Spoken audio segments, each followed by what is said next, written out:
Good morning, Nighthawk Nation. My name is Tyler Loffer, your anchor for this week. And welcome to the HPS Upload, where we upload the latest news for you to download. At Hettinger Public School, we challenge all to meet their academic and life goals while inspiring lifelong learning. Please stand and say the Pledge of Allegiance. I pledge allegiance to the flag of the United States of America and to the republic for which it stands, one nation, under God, indivisible, with liberty and justice for all. And now on to some short stories. Students were mixing it up last week when the kindergarten did musical chairs yoga poses. They are working on stretching, listening, and getting ready to learn. February is CTE month. CTE stands for Career Technical Education, which provides students for all ages with the academic and technical skills, knowledge, and training necessary to succeed in the future careers and to become lifelong learners. In total, about 12 million high school and college students are enrolled in CTE across the nation. CTE prepares these learners for the world of work by introducing them to the workplace competencies and make academic content accessible to students by providing it in a hands-on context. Our first featured CTE category this week is in the FACS program taught here at HPS. Ms. Sott, the teacher for the program, stated FACS is Family and Consumer Sciences. It is focused on teaching kids about everyday living, from grocery store shopping to cooking and sewing, to financial lessons, insurance information, and credit card information. It is a fun and interesting area that can be utilized by all students during and after high school. Our second featured category is Careers Taught by Ms. Olson here at HPS. Mr. Fordall stated career development is a CTE support that provides each student with career awareness and exploration. Each time, I help students take career inventories, explore careers, and fit their interests and plan their futures.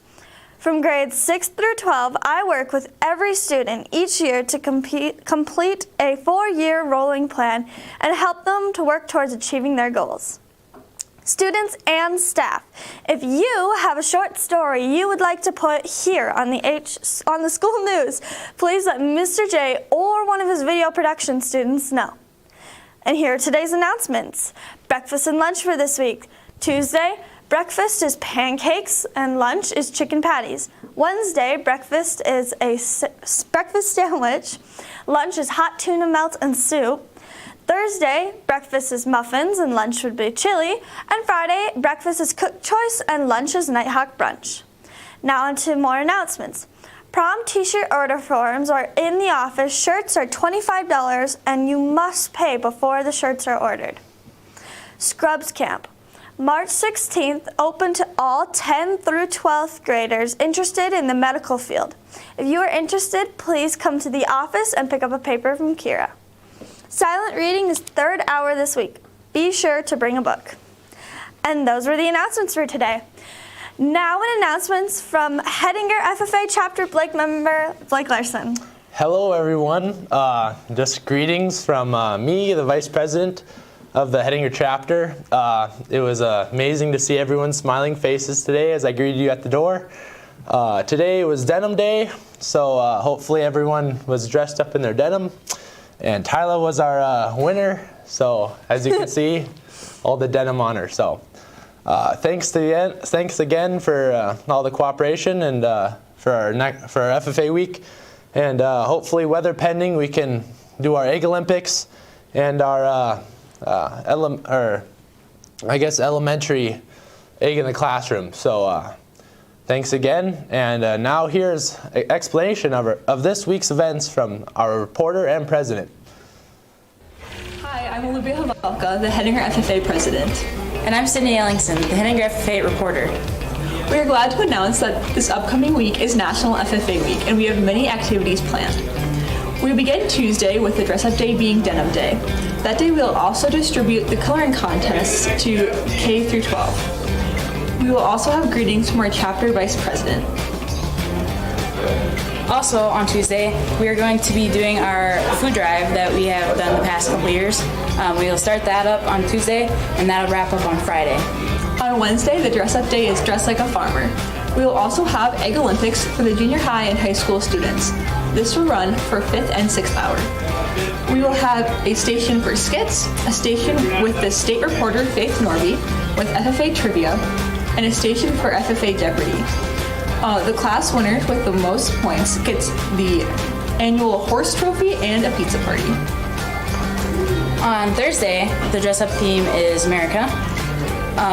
Activities going on that day, the coloring contest will be due, so we will collect those, and we will be greeting everybody. The president, Olivia Havelka, and I will be greeting everybody in the morning. And then on Friday, the dress-up day is FFA Friday, so we're your FFA apparel, official dress, or blue or gold colors. The activities will be Ag in the Classroom, which is similar to what we've had in the past. We'll bring our animals in and teach the elementary students about different kinds of animals, how to care for them, and so on. And then, like I said earlier, the food drive will wrap up that day, and we'll have a pizza party for the winner, and also we'll announce who is the winner of the horse as well that day. And then on Saturday, our students competing in ag sales and agronomy will be traveling to Beulah to compete in winter CDE contests. There will also be prizes awarded to the individually dressed best students each day. Points will also be awarded to students for class participation. Please join us with the fun festivities we have planned for National FFA Week. Thank you. Thank you guys for hosting those activities this week. Now let's go to sports last week with Dakota Hibbard. How did we do last week? I thought that we did pretty good. At least it was last week and not this week, considering the weather. Now for wrestling. State Wrestling Tournament individual results. We have Tristan Peakus in third, Tanner in fourth, Jaron in fourth, Kyler in fifth, Jennifer in third, Alicia in Acalia in fifth, and Ellie in seventh. Now for the team results, we have boys team overall in ninth and girls team in 11th. Girls basketball versus Levin Cowgirls. Varsity won 47-35, and JV lost 53-29.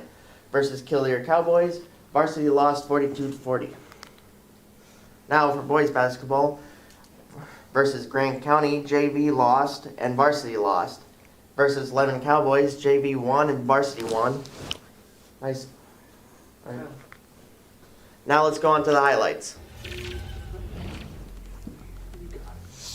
All right, here we have Nighthawks versus the Cowgirls. Ali Shaleski with a fast break on down the court, passing it over again into the basket. Sorry about that. Monica Morris with a three-pointer all the way up and straight into the basket. Ella Jensen with a fast break down the court all the way into the basket. Now here we have Monica Morris with another three-pointer straight in. Are we going to steal three-pointers now? Ella Jensen with a three-pointer. Apparently we are going to steal 3 points, aren't we? Kelly Shaw with the three-pointer. We are taking too many. There's too many three-pointers. Ella Jensen with a fast break all the way down the court. Straight into the basket. Layla Jensen with a three-pointer. We have too many three-pointers. Now for boys varsity. Nighthawks versus the Cowboys. Here we have Bennett Jorgensen with a three-pointer. Straight into the basket. Maddox Pierce with the three-pointer straight in. There we go. Maddox Bennett Jorgensen with a three-pointer. We're stealing 3 points on the boys varsity too, aren't we? Joey Perkins with a block. Going for it, but nope. Maddox with a three-pointer. We're gonna have too many three-pointers at this point. Bennett Jorgensen with a fast break. Catches it all the way down into the basket. Kanan Anderson with a three-pointer straight into the basket. Now for sports this week. Girls basketball. Tuesday is girls varsity regionals versus Dickinson Trinity, which is a away game. Thursday is girls varsity regionals versus Dickinson, which is another away game. Boys basketball Friday, JV and varsity versus Beach is a away game. Saturday, JV and varsity versus Bowman County, which is an away game. Thank you, Dakota. Now let's go to Robert Larson with some weather. Alrighty, folks, welcome to weather. We have a lot to discuss, as you probably already know. So, starting off with Monday, we had the oncoming storm, now current storm, with temperatures dropping and wind speeding up, with possible snowfall having been possible for that day, with the day having a high of 17 and a low of -10. With Tuesday, today, the storm is beginning, as you can see right now, with it as it is currently snowing. We are expected to get 2 to 4 inches, and even apparently 5 inches, I'm hearing, with stronger winds, and there is going to be a travel advisory for possible whiteout conditions on the highway. And Wednesday, the snowstorm is going to be continuing with 1 to 3 inches. There will be very strong winds, and there is going to be another travel advisory, possibly even travel prohibition.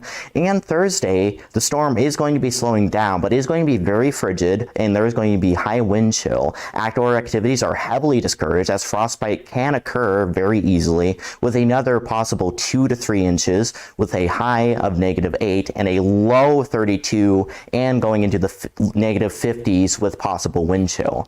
And with Friday, it is beginning to warm up with the storm ending, but it is going to be very cloudy with a high of 1 degree and a low of -10. Saturday, there is going to be some sun, and it is going to be windy with a high of 27 and a low of 3. And then Sunday, it is going to be mostly sunny and warmer with a high of 38 and a low of 13, not 19. And now if we are to go on to some weather radar, so here right now we can see the cold front, but something I would like to mention is how this is partially being influenced by the heat fronts from coming over from the Sahara. So heat fronts from the Sahara travel over from the Atlantic all the way over into the southern U.S., in which it basically pushes up against the cold front, almost curving up this way, with the cold front coming all the way over from Siberia in Russia and traveling over to Alaska. And so now the cold front is kind of just oscillating down here, kind of on this curve going up over into New England, with like New York and Quebec and Canada. And with Friday, the storm will have stopped at this point, but it is still going to be a very large cold front. And one thing I'd like to mention with pressure is that you can almost see some vortexes occur over the Atlantic right here. Very interesting little facts about the radar right here. A little more of an educational radar, but I hope you learned something. Now let's go back to Tyla. Thank you, Robert, for that weather report. We would also like to thank Anisha Kemmerling, our producer, for helping us make today's broadcast possible.